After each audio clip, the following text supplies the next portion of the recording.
Marvel's Eternals. Is it the worst MCU movie so far? No.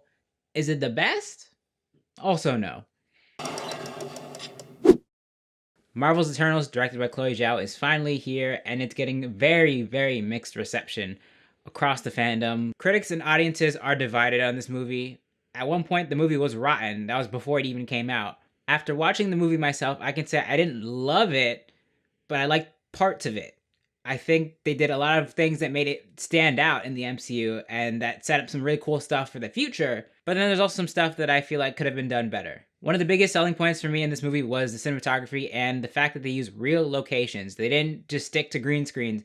Of course, there are some CGI shots here and there because it's a Marvel movie, of course, but you can tell the difference when you can see that they're standing in an actual landscape somewhere in the world and it's not just a big green screen or blue screen.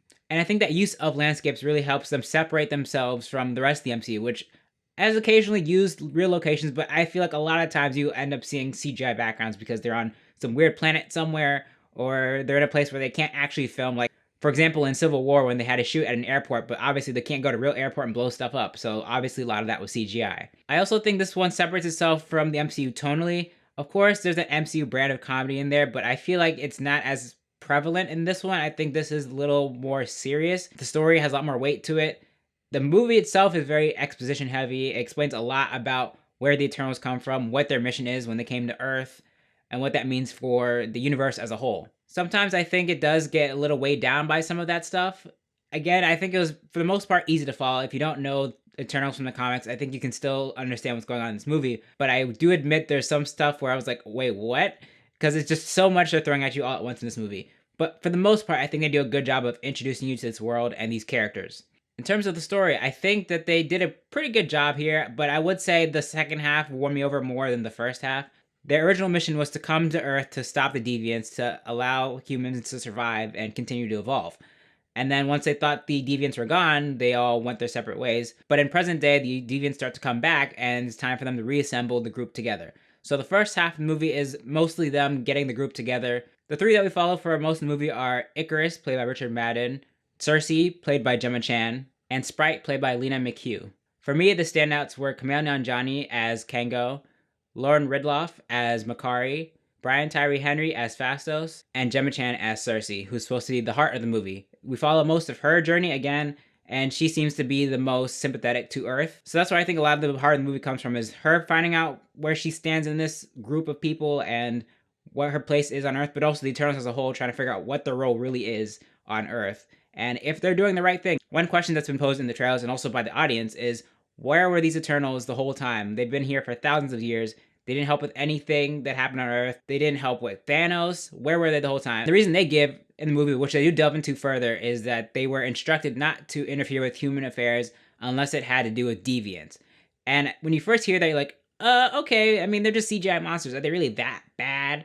And they are, but of course there's more to the story, and I think that's the part that won me over the most about this movie, is once they figure out what's really going on and why they were really sent to Earth, I think it really gets interesting, and you see how that kind of divides the group in an interesting way that I was not expecting going into the movie, so I think that's something that really redeems it for me. Pacing-wise, I do think this is one of the slower Marvel movies.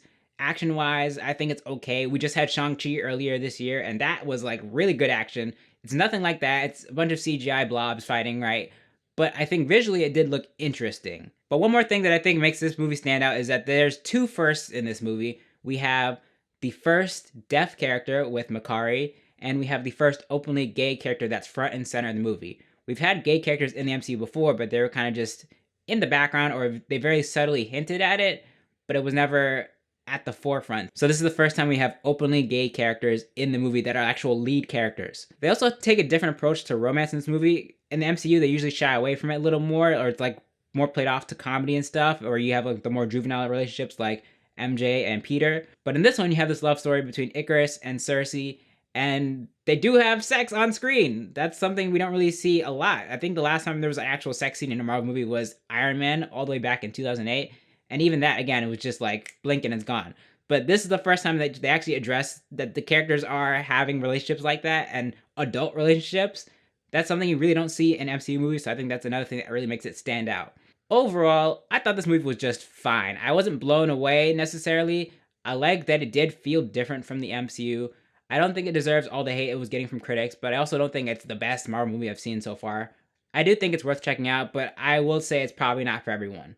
Also, if you can, avoid as much news about this as you can. They definitely did spoil a bunch of stuff in the press. Like, once the critics got to see it, they spoiled a whole bunch of crap. And one of those things is one of the end credit scenes, but the other one might still be a surprise for you. But I will say, if you can, avoid it as much as possible. So, are you going to see Eternals this weekend, or have you already seen it? Let me know down in the comments. Don't forget to like this video, share, and subscribe. Thanks for watching. I'll see you in the next one.